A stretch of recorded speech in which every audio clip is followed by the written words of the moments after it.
Lembaga Penilaian dan Peperiksaan Islam atau dengan nama singkatannya LPPI ialah badan yang mengelolakan peperiksaan bersama pendidikan agama separuh masa bagi peringkat darjah 6 dan menengah 4. Bermula dari tahun 2007, ia telah menyediakan peperiksaan untuk para pelajar darjah 6 Andalus dan Cordova. Manakala, peperiksaan untuk para pelajar menengah 4 dimulakan pada tahun 2008.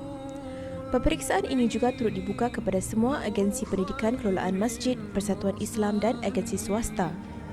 Sukatan peperiksaan bagi peringkat darjah 6 adalah berdasarkan sukatan pelajaran yang telah disiapkan oleh Majlis Ugama Islam Singapura, manakala sukatan peperiksaan bagi peringkat menengah 4 adalah berdasarkan sukatan pelajaran yang telah disiapkan oleh Andalus.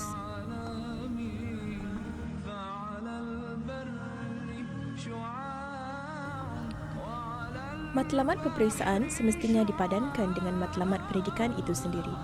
Maka dengan itu, matlamat peperiksaan LPPI bertujuan untuk mengukur keberkesanan pengajaran pembelajaran dan juga pencapaian matlamat pendidikan yang pada akhirnya diharapkan dapat melahirkan Muslim yang memahami, mengamalkan dan menghayati agama.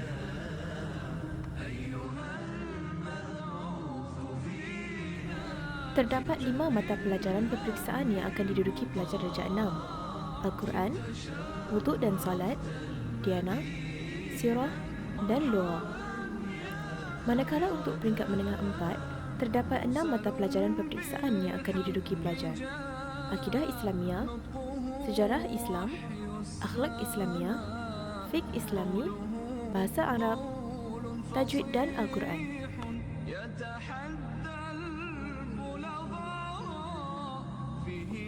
Untuk peperiksaan darjah 6, subjek Al-Quran akan diuji dalam bentuk ujian lisan. Ujian ini merangkumi bacaan, hafalan dan tafsiran. Manakala untuk peperiksaan menengah 4, subjek Al-Quran diuji dari sudut bacaan sahaja. Subjek wuduk dan salat yang diuji di peringkat darjah 6 diadakan dalam bentuk ujian amali iaitu praktikal.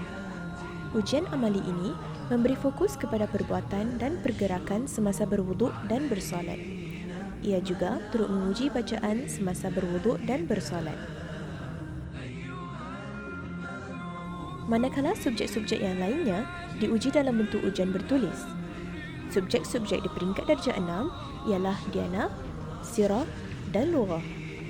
Manakala di peringkat menengah 4 pula, Akidah Islamiyah, Sejarah Islam, Akhlak Islamiyah, Fiqh Islami, Bahasa Arab dan Tajwid.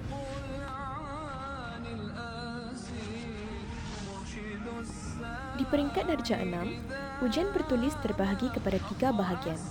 Bahagian pertama ialah MCQ, iaitu soalan aneka pilihan. Bahagian kedua ialah isi tempat kosong dan bahagian ketiga soalan berstruktur. Manakala di peringkat menengah 4 pula, ujian bertulis juga terbahagi kepada 3 bahagian. Bahagian pertama ialah MCQ, bahagian kedua ialah soalan berstruktur dan bahagian ketiga esei.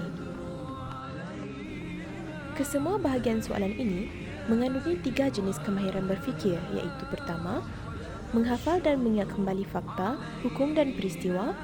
Kedua, memahami fakta dengan mampu membuat kesimpulan dan mengambil iktibar. Dan ketiga, mengguna pakai atau mampu mengaplikasikan sesuatu pengetahuan.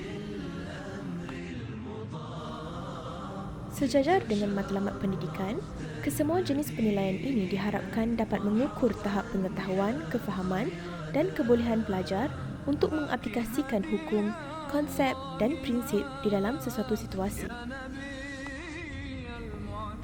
Ujian bukan hanya dapat mendorong para pelajar agar tekun dalam menuntut ilmu, bahkan dari kelakonan para pelajar, para waris, para asatiza dan pihak pengurusan boleh mendapat beberapa maklumat penting. Para waris tentunya mendapat maklum balas tentang pencapaian anak mereka. Para asatiza pula dapat mengukur keberkesanan pengajaran mereka, manakala pihak pengurusan dapat menilai keberkesanan program pendidikan yang telah dilaksanakan agar ianya dapat terus dipertingkatkan. Gagal dan lulus adalah natijah yang diperolehi pelajar. Namun, ia bukan satu-satunya tumpuan LPPI atau matlamat terakhir bagi pelajar. Dengan kegagalan, diharapkan pelajar dapat meningkatkan diri dengan terus belajar. Dengan kejayaan pula, diharapkan ia menjadi jalur pencapaian dalam mengikuti pengajian di peringkat lebih tinggi. Apapun keputusan, menerusi ujian, pelajar diharapkan dapat dibiasakan dengan amalan muhasabah diri seperti mana yang ditumpukan LPPI, iaitu memupuk prinsip dan nilai yang perlu diketahui dan difahami pelajar bagi menjalani kehidupan sebagai seorang Muslim dan seterusnya memberi galakan kepada pelajar untuk menuntut ilmu agama.